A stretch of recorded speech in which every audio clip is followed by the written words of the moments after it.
Italian women's epifencer Eugenia Falqui. Eugenia, what is so of course in the US here, our qualification path is the North American Cup circuit combined with the FIE World Cups.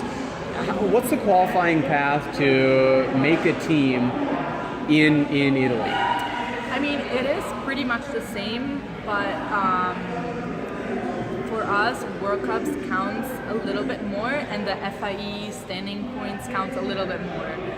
You could be top 4 in the country, but if you're not as good in the FIE rankings, you might not make the team. So it's a lot more depending on what the head coach thinks, rather than here it's like top 4 goes.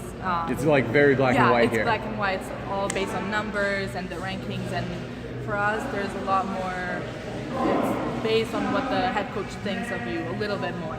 So yeah, that's the main difference. But besides that, I mean, obviously if you do well in our nationals competition and you can keep up with the FIE points, then you shouldn't have any problems. Now, Italy, of course, extremely strong in all 3 weapons, and historically. So, what do you feel that is like the strongest Italian element of your fencing, especially considering that now here at OSU you're fencing under a very Russian type system? Well, I've had a Russian coach for about 10 years in Italy, so I'm pretty close to the Russian mentality.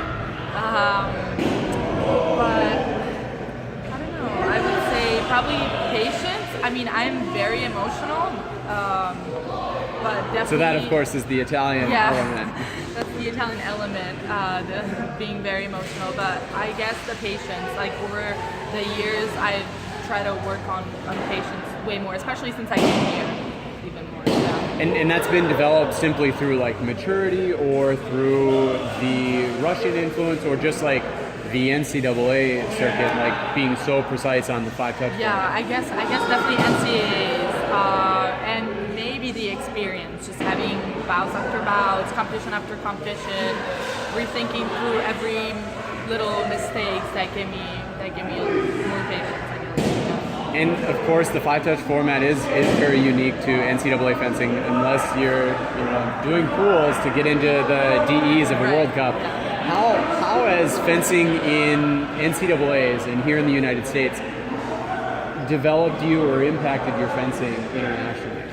I feel like in the beginning, my freshman year, I thought it wasn't adding anything to my fencing, but towards my mid-sophomore year, junior year, I feel like it implemented a lot more tactique, for example, and just use time as much as I can.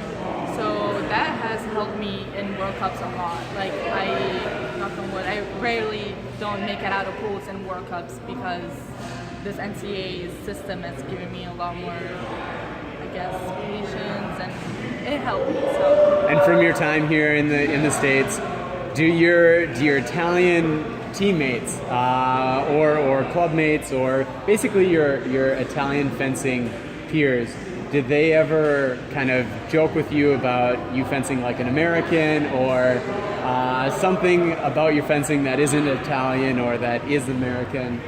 Not really.